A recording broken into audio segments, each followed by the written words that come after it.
Welcome to Full PreFrontal, the show that exposes the mysteries of executive function. This podcast is a collection of conversations about the role of the prefrontal cortex, which impacts your focus, planning, problem-solving, emotional balance, and independence. So join us as we explore executive function and the science of learning. And now, here's your host, the founder of EXQ, Sucheta Kamath. Welcome to Full PreFrontal, exposing the mysteries of executive function. As I have said this many times, the podcast is fueled by three goals.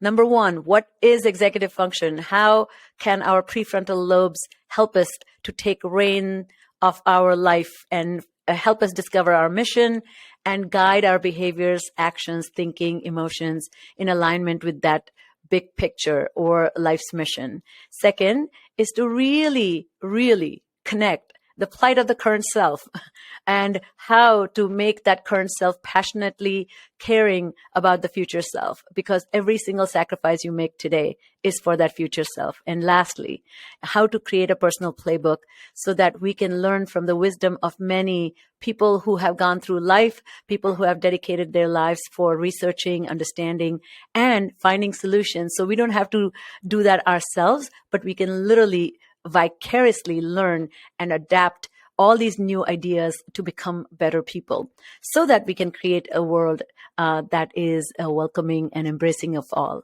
So with that in mind, I'm very excited about our guest today because, in this work of executive function and childhood brain development, we often talk about adverse childhood experiences, or often known as ACEs. And research shows that children who experience 8 adverse childhood or more have devastatingly negative outcomes.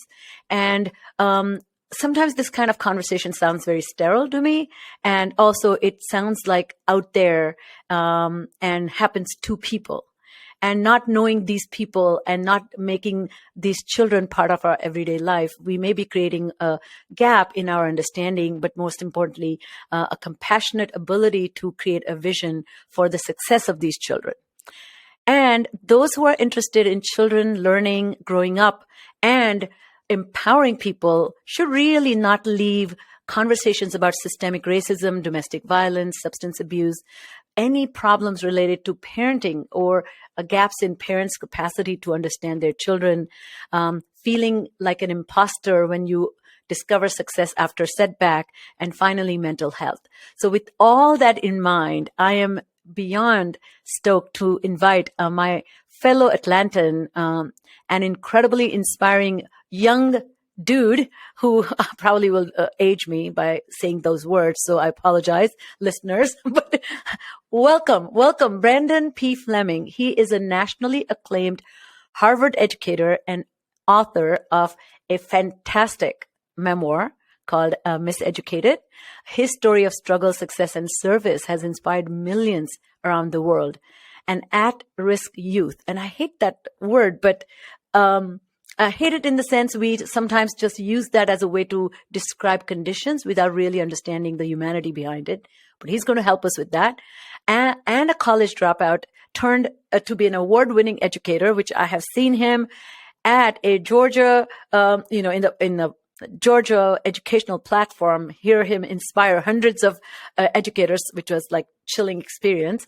And Fleming is an assistant debate coach at Harvard University and founder and CEO of Harvard Diversity Project. And this particular Harvard Diversity Project is an unprecedented pipeline program of Harvard Debate Council, where children from underprivileged backgrounds are given an opportunity to create a path through debate. The very essence of human experience is to be able to express yourself. And with his guidance, they discover this path. His bio is long, so bear with me because I want to tell you a few more things. He, for 4 consecutive years since the program's inception in 2017, every cohort trained by Brandon has won the international competition. Every single cohort. That is not exceptionalism. That is considered incredible talent and skill. And skills can be developed. That's been my motto. And lastly, I will say that His students have matriculated from Harvard, Yale, Stanford, and other schools alike with full scholarships. He has become the very educator that, if walked into his life, would have changed his life. And I'm so glad that he did not hold them responsible, but has moved ahead with great courage and incredible compassion for all. So welcome, Brandon. Welcome to Full Prefrontal. How are you? Oh, I'm doing good. I'm so excited to be here with you. Thank you so much for having me. Yes. So before I question you about your early years, I would like to read this beautiful poem by Joshua Dickerson. It goes something like this. I woke up, I woke myself up because we ain't got an alarm clock. Dug in the dirty clothes basket 'cause I ain't nobody washed my uniform. Brushed my hair and teeth in the dark 'cause the lights ain't on. Even got my baby sister ready 'cause my mama wasn't home. Got us both to school on time to eat us a good breakfast. Then, when I got to the class, the teacher fussed 'cause I ain't got any pencil. Your childhood by no means was easy. Your mom was a career military woman, was often deployed for assignments. Your stepfather was abusive. I like to describe him as headmaster of School of Hard Knocks. And your life is marked by highs and lows, and yet this shine light within you always managed to shine. So tell us a little bit about your childhood and where did this courage come from? Yeah, again, thank you so much for having me. I appreciate any and every opportunity to be able to engage with other professionals in this field that is dedicated to helping young people be seen and understood. I think that is central to my story, is that there was a time where I was not seen and there was a time where I was not understood. I call the book Miseducated because, in one way or another, so many of us are trapped in the cycle of miseducation. And when I say miseducated, people typically tend to think about me as a student. When I say miseducated, people tend to think about, adults as teachers in the classroom. But education starts at home. And Mm, so my miseducation traced back to the home in which I was born and raised and conditioned. And the truth is that there's so many people who are products of their environment who become labeled, and we make assumptions and judgments about their ability, their agency, their intellect, and mhm, and it really, their performance. What we see in the ways that people perform, I think, has more to do with their environment than their ability. And so for me, the giftedness was there, the intelligence was there, but it was stifled, by horrific conditions in which I lived, where I had to deal with the abject abuse of a man who was a Baptist preacher by day, and by night he was a cocaine addict. The things he did to me, and the things he said about me, I believed him. I mm, believed him, and it began to shape my consciousness and the way I saw myself, and the way mm. that I saw the world. And so that was the mentality that really commandeered my entire life. And I spent much of my life believing something about myself that was not true, and that is the case for so many young people, and that was led me down a very a turbulent path as a kid. One particular experience that you had, which took me back to India, and Oive, what can I say? Can you talk about this exercise, or so to speak, he would have you do, which is to write on a piece of paper 1,000 times, and um, uh, I'll let you describe it. It brought tears in my eyes, and I just think, first of all, I like to think about such individuals as, there are people in two buckets: psych wise and psych fools. He fell into that second category. He had no understanding forget human condition, but children's minds, and how painful that must have been. Can you share that with us? And Sucheta, what we all struggle with, what many of us struggle with, whether we're talking about teachers, whether we're talking about parents, whether we're talking about people in general, we struggle to understand the science behind child rearing. Yes. And this warrants a deep conversation about punitive measures that we take to correct behavior. Hmm. And so for me, did I act out as a kid? Yeah, I probably did. But every single day when I got home, he made me write sentences, 1,000 sentences a day, saying I will not be the bad child that I am. I'm talking about before I could do my homework, before I could eat dinner, before I could play outside, before I could do anything. I had to write those sentences. And so you just imagine what those sentences, what that particular action told me about myself. It was encoded in my mind that I was Hmm. bad.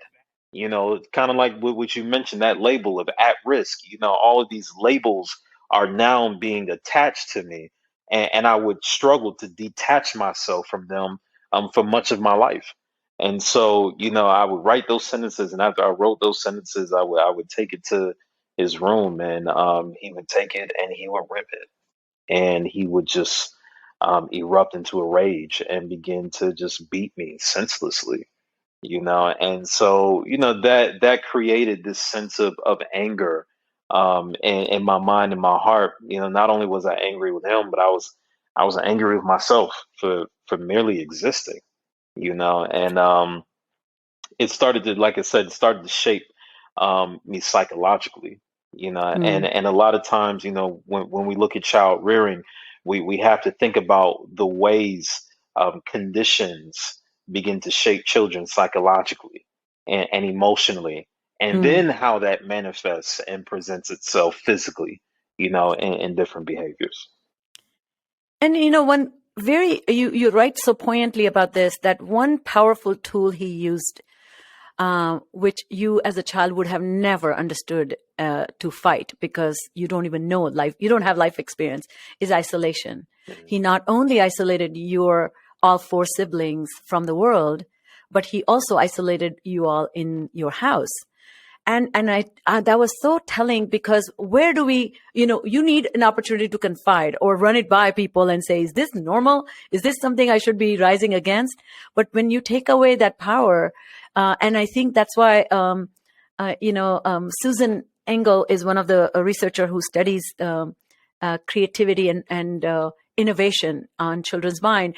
And when I read your beautiful anecdotes, it reminded me, one particular stood out was how you discovered these many ways to talk to your brother who's in the other room. Yeah. So you had this one creative mind, absolutely ready and exploding with ideas and exploration, and completely stifled conditions.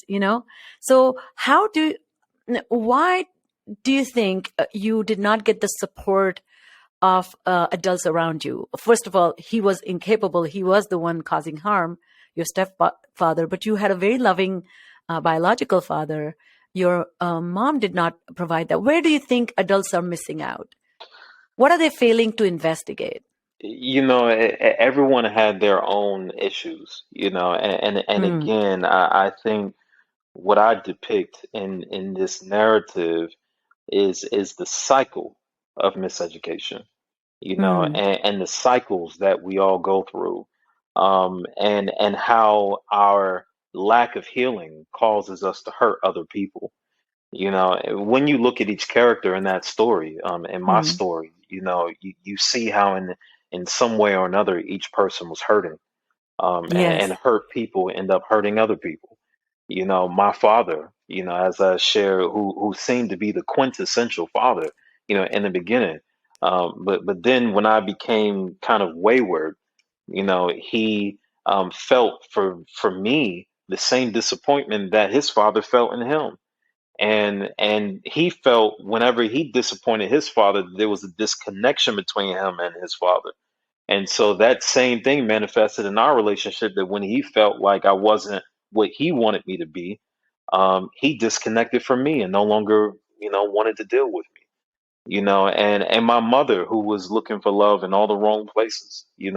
Most of when I look at my childhood, almost everything bad that happened to me had to do with her choice in men, Mm. and she was looking for that, and so many people say, well, why didn't she just leave him? It's because when you are vulnerable, you become susceptible to anything that brings you temporary Really? relief, Yes. and so for she was looking for healing, but unfortunately found it in the wrong places, and so she wanted to be a godly woman, and so this evil man, wielded the Bible as a weapon, Wow. to justify what he was doing, and to convince her to remain silent and inferior, by telling her, to be a virtuous woman, she needed to concede to his methods of punishing us, and she obeyed, because she thought that was the right thing to do, and she was just miseducated. It Yes. wasn't a matter of her heart. I don't think my mother's heart was wrong. I believe she was misled, and that's just the truth for so many people. And that's what you see in this book. Do you feel, what was another thing was striking to me, particularly take pandemic, and there was so much conversation about student engagement. And they were, the educators somehow, there were chitter chatter about engaging kids, which generally means getting them to focus on work and doing the work, whether it makes any meaning to them. Mm, And to me, if I had a Brandon in my class, I would not know why he's not engaging, but what will be visible and tangible to me, he's not engaging. yeah, So I can either cajole him, or I can just, strong arm him, or I can neglect him and say, oh, he's not one of those I can educate. So I do think that, how did you present in the classroom? How did you, because your bag of skills and talent and incredible pain that's inflicted upon you on an everyday basis, and then you understand that society requires you to pretend and just show up with well put together somehow. So that's a lot of pressure on a young man. I mean, you're barely 9 years old when you're experiencing such traumatic experiences. What was your profile in the classroom? I was disconnected, just like so many young people are, so where we struggle as educators often is not in our content. We struggle with Mm, connection. yes. That's half the battle. Um, so many educators, they know their English well. They know those books, they know that literature, they know their math, their arithmetic and all that. They know their history, they know their science, but they don't know people. They Mm, don't know connection. And so often we accuse young people of being disinterested. Young people are not disinterested. Young people are disengaged. There's a difference. yes. It's easy for us to say, "Oh, they're just not interested," or "Oh, they just don't care," because that negates our responsibility to engage them. Which means we have to know how to meet them where they are. And the challenge is with so many young people sitting in classrooms, like me when I was a kid. Um, every human is in this never-ending search for meaning. Mm, We're all looking for meaning. But here's the thing, absolutely. in school, it's so obsolete.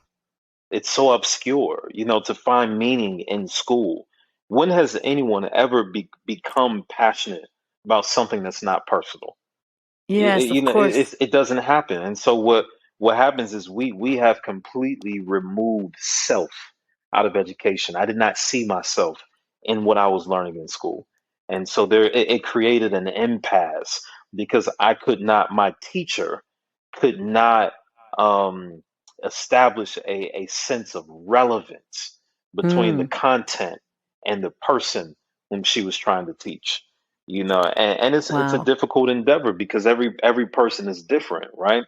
And so I think we underestimate the complexity, and the immense level of skill that's required of a teacher to be able to take that content and be able to connect that content to every person sitting in that room. Oh my goodness. Mm. I think it's a real hard job for educators, but I think you nailed it. I think that connection should be prioritized over anything Oh, else, 100%. and that may be the missing point there. You were a very talented basketball player, so you were able to pursue that, and I think having that your brother who also was and having a partner to practice with, eventually Yeah. finding your group that really shaped, and then you rose to this an incredible talent and skill set where you were recruited to play Division I basketball, right, at Liberty University. So one again, that's why we are talking to you. Is every accomplishment, when you rose with an accomplishment, there was a setback. And what relationship did you develop with failures? What kept happening? Every success came with a failure, or maybe barely a success, but a lot more failures. Yeah. How did you handle all that? There was a time where I felt like God was so cruel for allowing Mm, me to experience such success in mm, basketball, um, only to snatch it out of my hands. It was kind of like he was dangling this dream in front of me that looked like I was going to obtain, and he just yank it away and say, "Psych, just playing," you know. And I felt that was so cruel, and I never understood it. I'm like, why would you take away from me the one thing that pulled me out of the streets, the one thing that saved my life, quite honestly? And here's one thing, Sucheta, that I realized not only about our failures, but even our successes.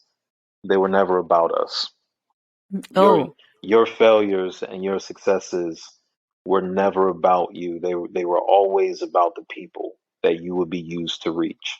Our failures and our wow. successes mean absolutely nothing if we do not use them to make somebody else's life better. I And really and appreciate so that. yeah, I mean it's so true because I reference God. I don't know if everyone here, listening to this Yes, is higher spiritual, power, or whatever. the universe, serendipity, call it whatever you want. But I believe, Sucheta, and I believe this with my heart, that God has a way of breaking us in the places that He wants to use us to help heal the world. And I think Wow. that's what all of my pain was about. That I was everything that I had been through. I think I had to learn how to repurpose my pain, and Mm, and use it in a way that would edify others, to save others from the things that I needed to be rescued from myself. I think that's what all of us are, because how else do you become passionate about anything? You don't just become passionate about something because of your successes. You become passionate about something because of the process that you yes. that that you underwent on your journey. It's all about journey. So when so many people ask me, how do I find my passion? I ask them, what has been your journey? Where Mm, have you fallen? Where have you had to fail forward? Those are the ways that we determine what we are meant to deposit in the earth. Is we have to figure out, what gifts have we been given? What process did we go through to discover those gifts? And that will teach us exactly how to use them and who to use them for. You see, that's why you're an inspirational speaker. Yes. Oh my goodness. Repurposing our pain. What a beautiful way to really even describe executive function. Executive function is thinking about our condition and kind of designing a self-directed problem solving, right? But what if you're stuck by your pain? But you can repurpose your pain. Pain can be motivator. Wow. That's Yeah. so fantastic. Yeah, that's why So, so many people who start organizations, they start organizations that are centered around some of their pain points throughout their life. So you might survive cancer and then start an organization that will help cancer survivors. You might have been an at-risk student and then start something that helps people who are just like you. At the end of the day, our passion is connected to our personhood. Whatever pain is central to who we mm, are as people, that's where our passion begins to develop. And so I think that's the case for so many of us. well, you illustrated that beautifully through your life and such a young life.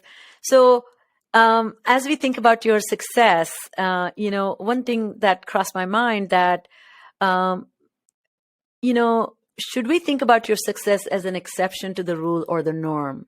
I sometimes feel that people of color have to work very hard to get the same opportunities. And once they do, they fall into the bucket of minority exceptionalism. And how should society avoid such traps and give these kinds of opportunities, or not give, but understand that everybody can thrive? It is a matter of opportunity and not innate, ability or inabilities. Yeah, it absolutely is. I Forbes quoted me on their social media the other day, and it started an uproar Oh, because really? yeah, I What said happened? something, and half the people were like, yeah, that's it, and the other half of the people were so angry, Really? but it came from because Forbes wrote an article about me, and on their social media they put, their favorite quote from that article, and it said that anything that black and brown people have not achieved is not due to ability. It is only due to access. And I believe that. I Yes, and believe it's that with my proven. it is proven absolutely. Um, Anything that people have not, that we have not achieved, people of color, it's not due to ability. It's not because our ability is inferior. It's because we have not had access to the same resources as those who typically have the means to afford those resources. And so here's the thing, but the crazy thing is that we have people who are intolerant of words like equity because they believe everyone should be held to the same standard. But what does it look like me holding you to a standard as somebody else who has far more resources than you? Far more resources. My thing is, fine, if you want to hold people to the same standard, that's perfectly fine. Just make sure that they both have the same access to the same resources that will allow Mm, them to reach that standard that you set. You know what I'm saying? yes, So there's a yes. responsibility on both parts. But one of the things I talk about often is that nowadays we talk so much about privilege, and we've turned privilege into this nefarious term. There's nothing wrong with privilege. Privilege can be beautiful as long as we understand that with privilege comes the responsibility to serve. Mm, That's what we have to understand. There are people who mismanage privilege, but I want my children to be privileged. I'm pretty sure mm. you want your children to be privileged, but with privilege comes a responsibility. And that's what people don't teach. That's what people don't understand is that if I am in a position of privilege, it is my moral responsibility to use that power, to use that position to pull other people up too. And so when I made it to Harvard, I could have just been content. I could have just been excited. I made it to an Ivy League. I'm teaching at an Ivy League institution at 27 years old. I could have just been content with that. But I understood that my being there, my access to that privilege had to do with something that was far bigger than me. I knew there was a reason that I made it there. That was a reason that was far bigger than me. And it's such a intricate balance, I wonder if you struggled with the imposter syndrome, being honored by Forbes as 30 under 30. It's what a privilege, uh, what a way to recognize and acknowledge your contribution to the field and to life, and become an inspiration through that lived life experience and continuing to do so. But I bet you have this narrative inside that for all the suffering you went through, where you were told or you actually thought you probably couldn't do all the things you are now able to do. So I wonder if you ever struggle with that, and how do you handle it? I used to struggle with that. I don't struggle with that anymore because I know who I am. And I know who I am because I've discovered my voice. One of Hmm. the things that I tell my students all the time is that where a man or a woman has no voice, they do not exist. You could even be present and still not exist Yeah. because Inferiority is an induced consciousness whose physical manifestation begins with silence. But Wow. it is your voice that declares your presence. Because you can be in a room and be ignored. You can be in a room and still be invisible. But when you find your voice and when you learn how to use it, that is when you are able to declare, I am here. I am here. I will be seen. I will be heard. I will be acknowledged.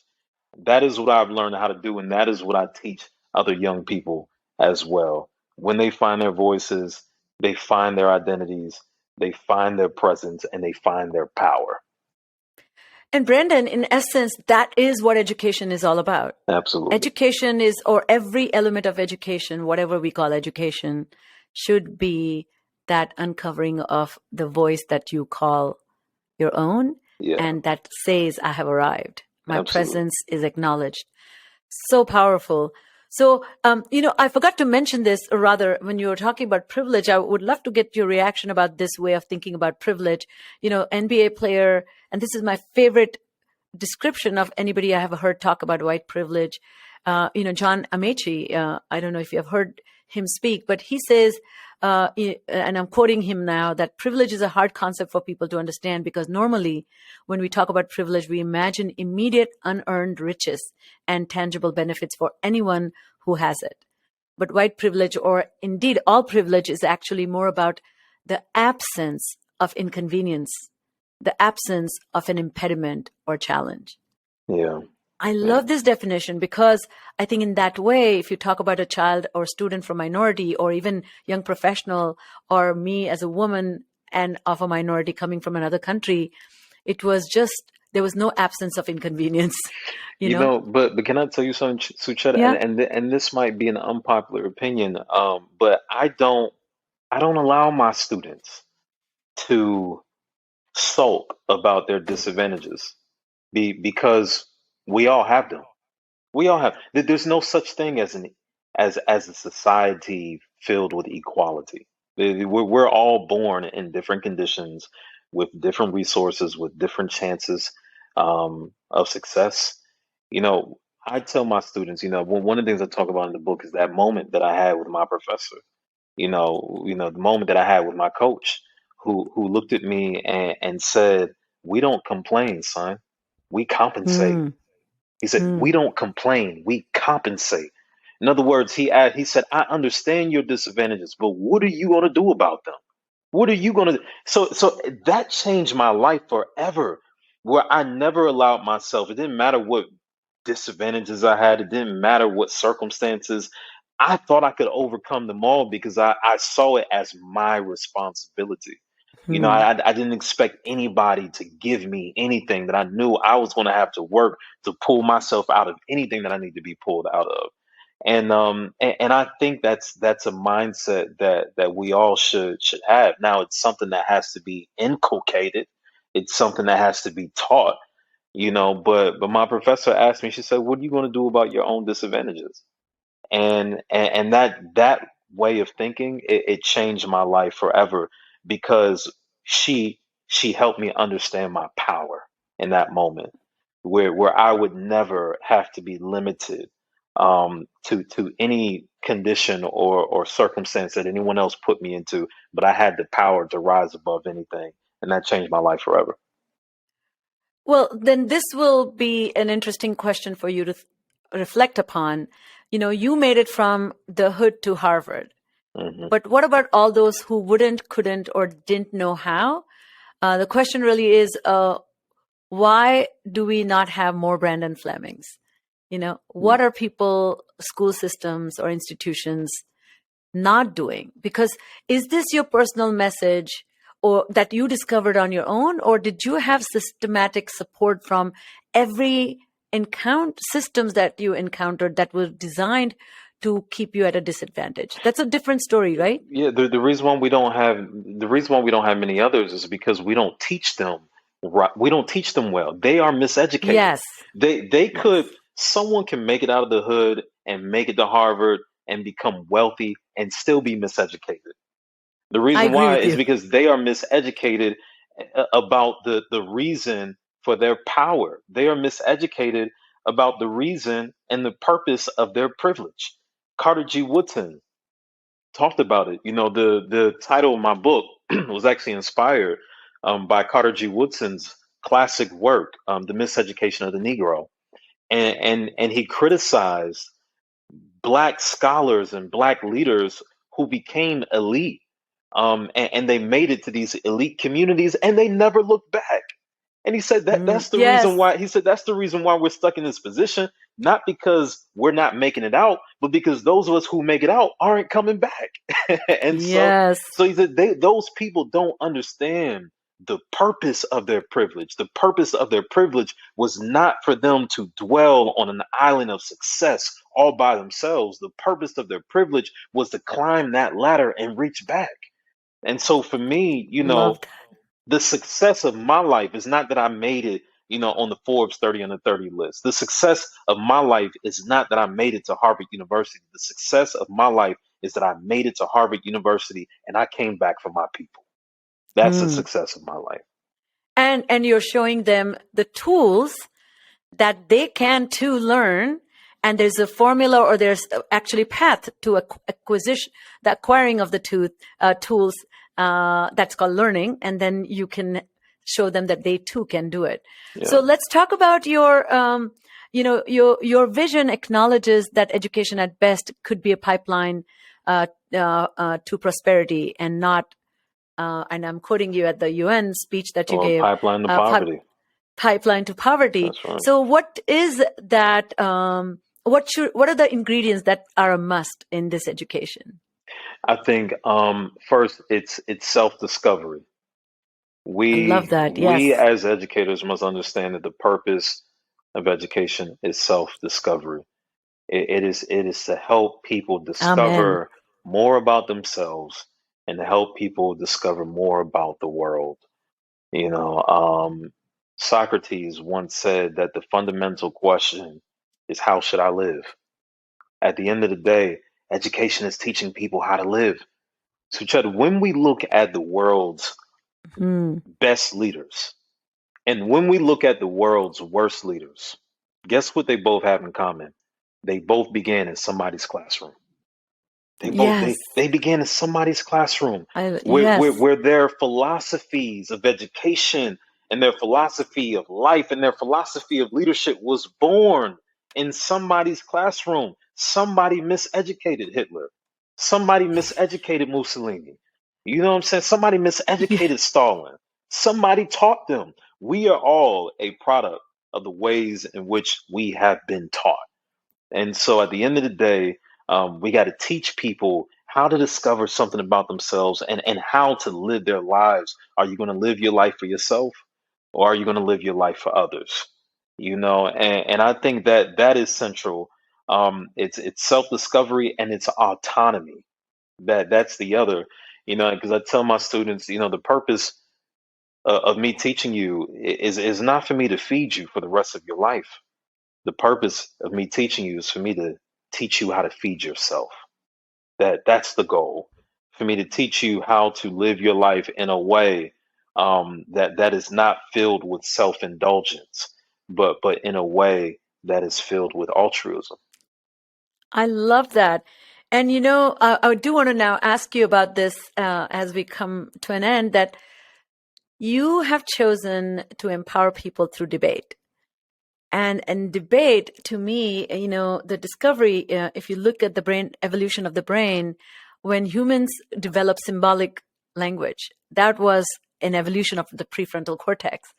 So what is the power in this capacity to express and debate and make yourself understood, that you have found this power and you're empowering your learners? What does debate do to your students? So, Chetta, there's one central thing that shapes all of humanity, and that is ideas. Ideas. What debate teaches is it teaches us how to come up with ideas, and it teaches us how to challenge them. Because at the end of the day, we want to come up with ideas, but how do we also advance ideas? Love that. How do we challenge ideas? Self-correction is central to debate. Love is central to debate because it all points back to our ability to question. And so much of what we see when we look at history and the abuse of power, that abuse of power was never changed until somebody decided to question it. And that's what Hmm. we're doing. That's what we're doing. We're teaching these young people how to look at the world, how to identify the world's problems, and how to be the solution. I admire that tremendously. And I think if you think about debate is also this incredible cultivating this capacity to understand others Oh yeah.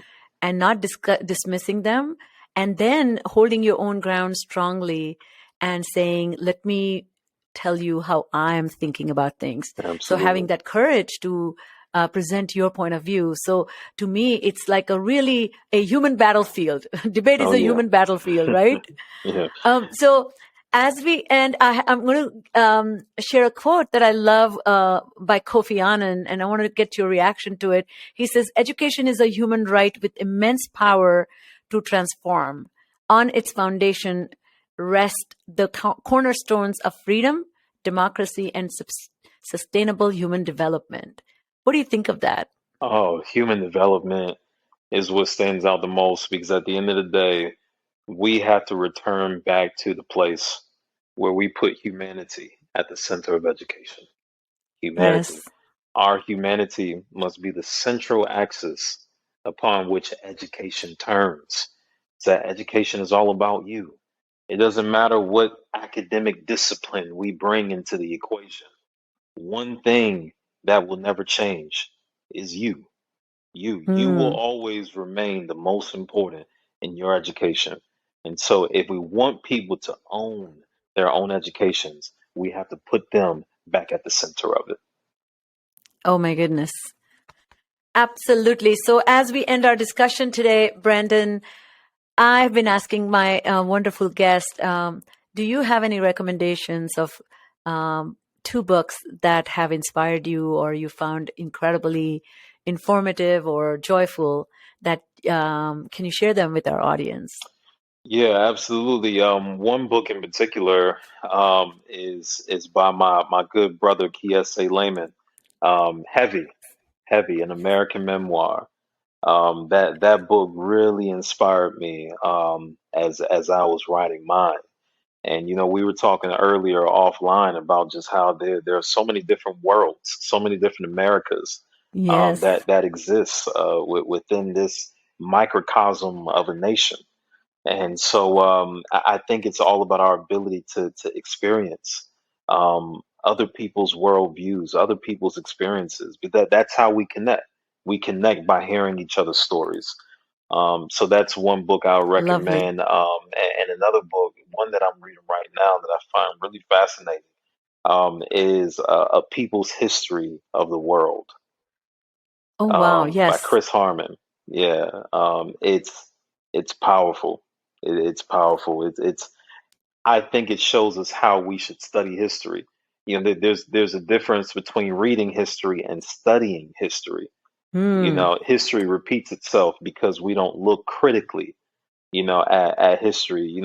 This one thing that I just read that blew my mind is he was talking about how 22 centuries ago there was a Chinese emperor who decreed the death penalty on anybody who used the past to criticize the present. Yes. Think about that. Think Oh my about that. goodness. And I'll let you synthesize on your own how we see that showing up today in this culture. But there are people who don't want us to study the past. There are people who don't want us to understand a lot of our proclivities, throughout history, because there are a lot of people who are not willing to self-correct, and this is not new. This is not new. We've seen this throughout history. So, yeah. Yes, and that's to your point, I don't think we teach history. We're miseducated in history for a variety Yeah, of reasons, yeah, right? yeah. we are reading wrong history, and we are making sense of history in a wrong way. Yes, if right. I can be so bold and say that. Well, Brandon, you are a pure joy, and I am so lucky to get a chance to share this wonderful space with you, and so grateful to have this platform to be able to ask these questions that I have been pondering since I read your book. Listeners, you have to, particularly if you have anybody, teens and older, consider it as a gift for holidays. So that's all the time we have today. Thank you again, Brandon Fleming, for being our guest today. As you can see, these are important conversations we are having with incredibly inspiring and passionate experts with their unique perspectives. And we are making connection to executive function, because executive function, at the heart of executive function, is one's ability to pivot and change the direction of your life by taking charge of your emotions, your thinking, your relationship with the world, and finding that power within you to guide your thinking and guide your connections. So we definitely need to stay in touch. If you love what you're hearing, folks, share the episode with your friends and colleagues. Definitely share it with educators that you know, and leave us a review if you can. And once again, thank you for joining us. And Brandon, I'm immensely grateful for your work, and can't wait to read your next inspiring story about how you are educating in the correct way, if I may say so. Thank you. Thank you. Thank you for listening to Full PreFrontal, exposing the mysteries of executive function. To contact your host, Sucheta Kamath, and learn more about her work on improving executive function, visit her website at exqinfiniteknowhow.com. That's www.exqinfiniteknowhow.com. Tune in next week for another informative episode of Full PreFrontal, hosted by the founder of EXQ, Sucheta Kamath.